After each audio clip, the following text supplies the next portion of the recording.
생각하는 사람이 있다는 얘기야. 그럼 어떻게 실제 시험에 나오면 아니 이거와 이거가 결론이 달라질 수 있는 거예요. 당락을 달리할 수 있다. 당락을. 그러니까 미리 틀려버리는 게 낫지. 미리 틀려버리는 게. 내가 말해주잖아. 안 틀렸으면 어떻게? 내가 말 안 해주지. 그냥 이런 경우다 이런 게 따로따로 설명하지. 근데 한 문제에서 같이 설명해 주니까 어떻게? 아 이게 이거고 이게 이거구나. 이게 됐죠? 혹시 이런 식으로 물어보면 실수하지 말라 이런 얘기죠 말이야. 이제 설문 4번 문제는 채무자 권리 불행사 요건이죠. 채무자 권리 불행사 요건.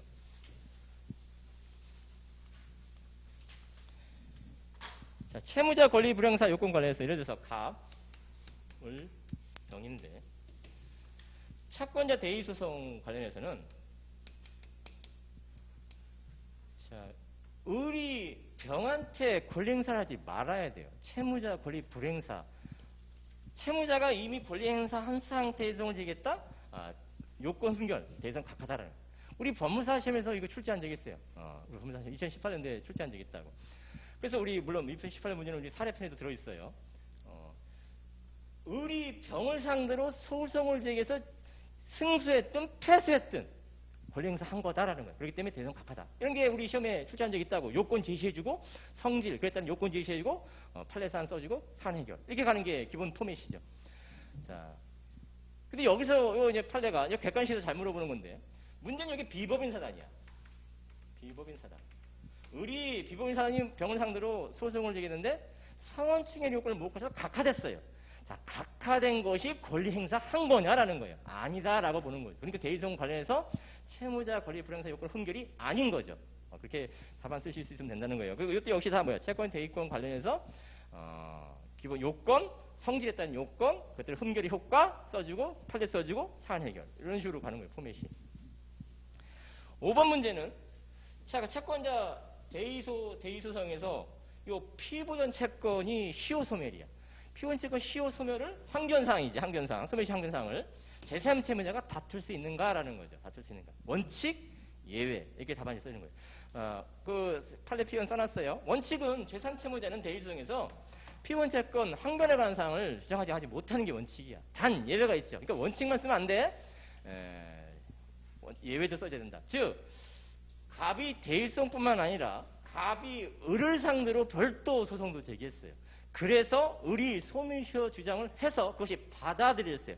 그런 사실을 대의소송에서 원용을 해서 대의소송 각하시킬 수 있는가? 그렇다라는 거예요. 그래서 원칙, 예외 이렇게 답안지 쓰실 수 있어야 돼요. 어려운 쟁점은 아니고.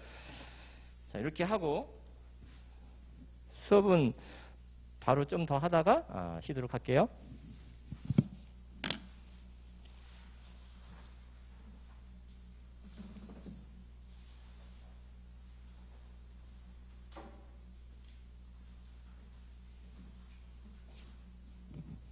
자, 진도는 우리 교재는 277페이지 채권 총론 관련된 얘기. 그 채권의 특질 항상 수업 때 말씀드리는 거지만 주된 채무와 부수적 채무의 구별, 실익 그 내용이 뭐냐? 실익은 뭐냐? 이렇게 알고 있으면 되는 거예요. 주된 급부 의무로서 그 매매라면 목적물 이전 의무와 대금 지급 의무 568조. 임대차라면 성립상의 주된급부 의무도 있고 자, 종료상의 주된급부 의무도 있어요. 물론 성립상에는 임대인은 임차인의 목적물 사용 수익할 의무고 임차인은 차임 지급 의무고 이게 주된급부 의무고 쌍방 동시행관계고 그렇죠? 주된급부 의무가 불이행이 됐을 때 해제 문제가 생기는 거예요. 부수적 의무가 불이행됐을 때는 손해배상 문제예요. 원칙적으로. 그렇게 물론 종료상에도 임대차에서 종료상에도 주된급부 의무가 있어요. 임차인은 목적물 반환 의무, 임대인은 보증금 반환 의무, 동시행관계 이렇게 보는 거예요. 주된급부 의무로서 보호 의무 이런 건 안 보셔도 된다 그랬어요. 이건 논의상 이 보호 의무를 채무 불이행에 끌어들이기 위한 어떤 논의예요. 그렇지만 우리 판례는 보호 의무 위반 관련해서는 불법행위 손배 청구로 논의하고 규율을 하고 있다. 이렇게 결론 정도. 시험과 관련해서는 가능성 없고. 자, 채권의 목적과 관련해서 특정물 채권 관련된 효과와 관련된 얘기. 자, 상관지무 정도 하나 받으시는 거라 그랬어요. 상관지무 관련해서 374조 조문 확인. 외우려고 들지 말고 조문 확인. 그래서 기회가 되면 써먹는 거죠. 기회가 가능성이 있다 그래서 자, 그 임대차 목조물 화재로 소실되는 경우와 관련해서 이게 논의될 수 있다 그랬어요. 그렇죠? 원칙적으로 임차인이 선관지문을 부담한다는 거죠. 선량 관리자 지음으로 목조물 인도 보존. 자, 그와 관련해서 목조물의 인도 장소도 그냥 참고적으로 채물 성질, 당사자 의사표시로 변제 장소를 정하지 아니한 때는 특정물의 인도는 채권 성립 당시 그 물건이 있던 장소에 된다. 뭐 객관식용이라고 보여져요.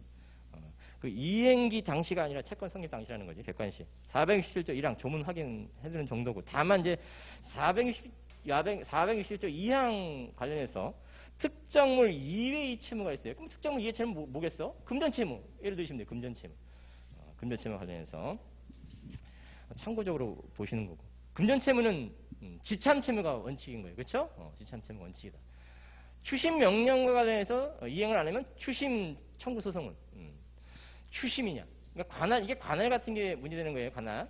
그러니까 원칙적으로 관할은 이제 채무자 이행지 이게 원칙 관할인데 채권자 금전채권 같은 경우는 채권자 주소지 관할로 할 수 있는 거예요. 그렇죠? 채권 주소지. 그래서 공탁 같은 경우 어떻게 해요? 채권자 주소지 가서 하는 거예요. 채무자 주소지에서 하는 게 아니라 공탁이. 지참 채무가 원칙이기 때문에. 추심 관련된 소송은 추심 명령에 따라 추심을 이행을 안 해. 그럼 추심 청구 소송을 제기되잖아. 그럼 관할 어디야? 추심이야. 그러니까 채무자 주소지 관할로 삼는 거예요. 채권자 주소지로 관할을 하면 어떻게 해? 보정 나와요. 보정. 그래서 그런 것들이 이제 그 실무적으로 이게 연결되는 것 같이. 자, 과실의 귀소. 이행기 이전 채무자가 소유자이기 때문에 채무자에 귀속한다. 이때 채무자를 매도인으로 살짝 바꿔보세요. 매도인으로. 매도인 목적물 기준으로 과실이니까 채무자가 소유자이기 때문에 채무자에게 귀속한다. 자, 이행기 이유가 좀 의미가 있어요. 원칙적으로 채권자에게 귀속하지만 이행기 이후 자, 매매는 587조가 있어요. 그렇기 때문에 매매의 경우 채무자 즉 매도인이 아직 매매 대금을 받지 못하였다면 채무자에게 귀속한다고 봐야 된다.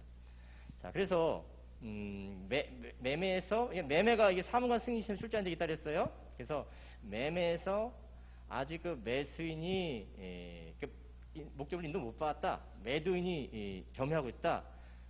근데 그러면 매도인한테 과실이 귀속인데, 근데 만일 이랬다면 매수인이 매매 대금을 다 줬어요.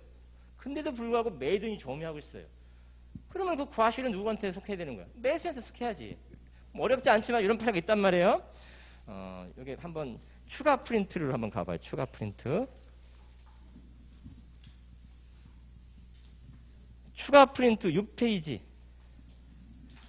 물론 객관식에도 뭐 자주 물어보는 지문이에요. 어려운 건 아니고 추가 프린트 6페이지 상단 판결의지 4번 있어요. 거기 한번 읽어볼게. 특별한 사정이 없느나 매매 계약이 있은 후에도 인도하지 아니한 목적물로 생긴 과실은 매도인한테 속하지만 매매 목적물 인도 전이라도 매수인이 매매 등을 완납한 때는 그 이후 과실은 매수인한테 귀속한다. 그래서 서로 부당이득반환 문제가 생길 수 있는 거예요. 매수인한테 귀속하는데 매도인이 과실을 취득하고 안 줘. 그럼 어떻게 해? 부당이득반환 청구. 이런 문제인 거야.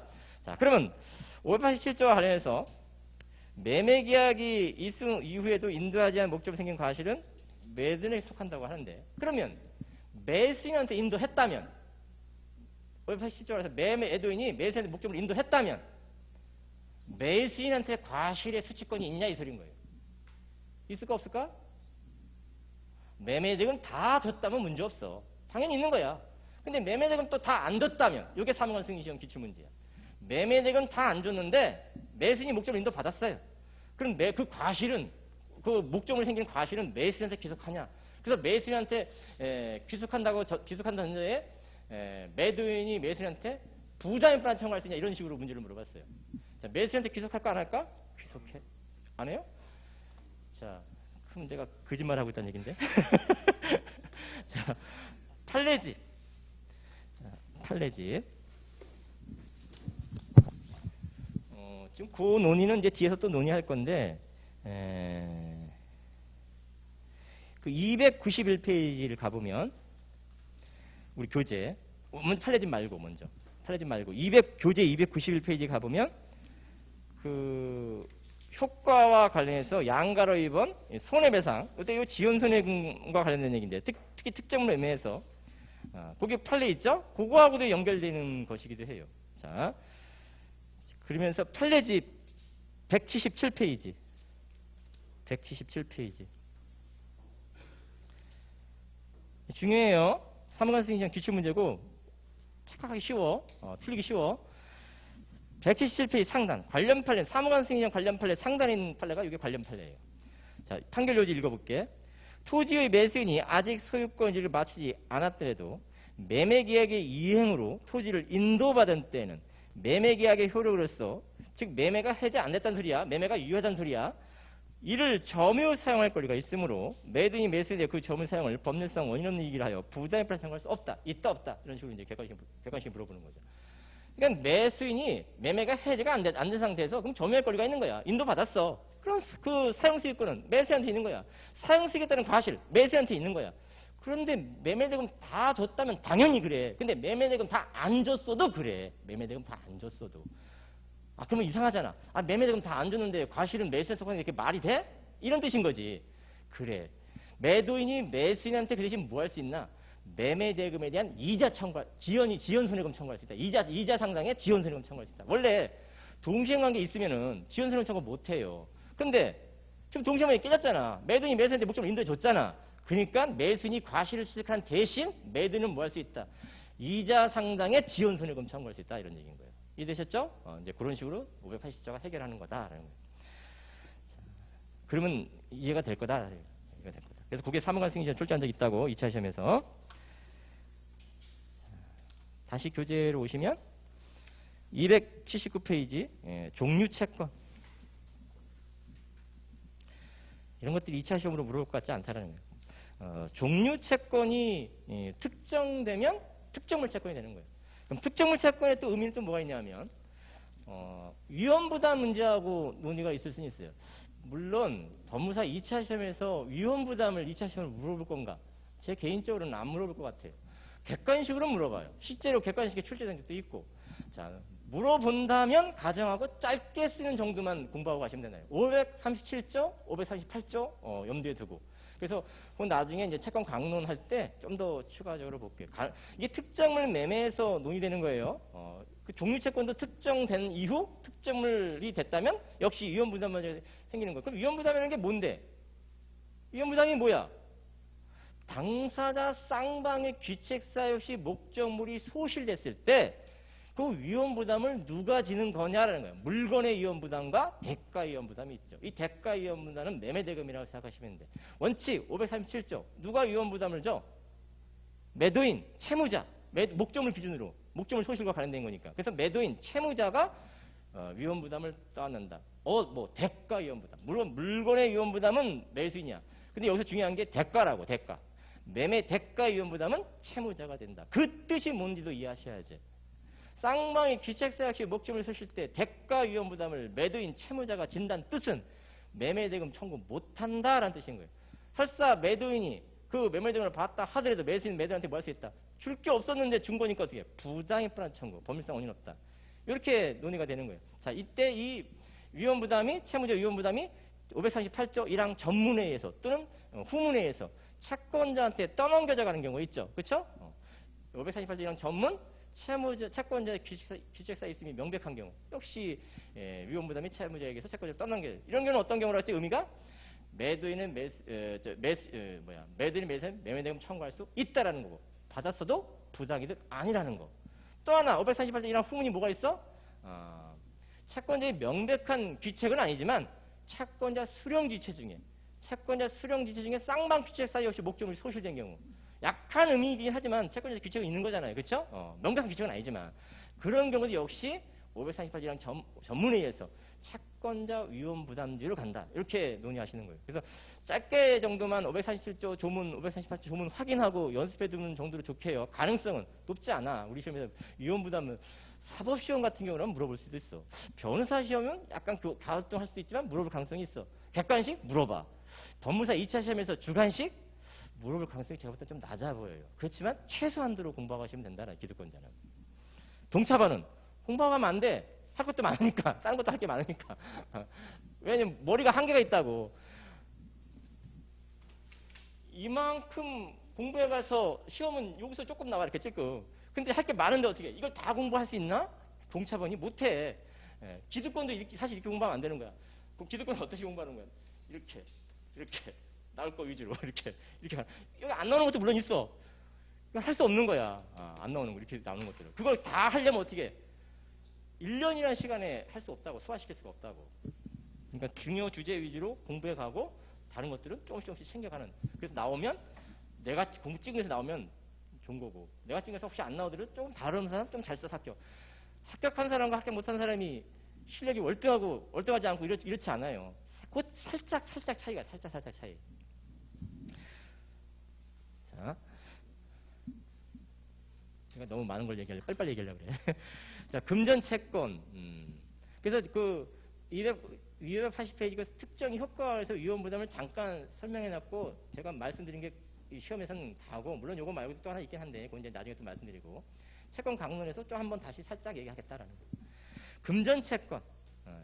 객관식 위주인데, 여기서도 우리 주관식으로 출제한 적이 있단 말이에요. 자, 금전 채무 불이행에 따른 손해배상 특칙과 관련해서 요건에 관한 특칙과 우리 몇 시에 시험 시작했지? 60분 안 됐지? 요건에 관한 특칙.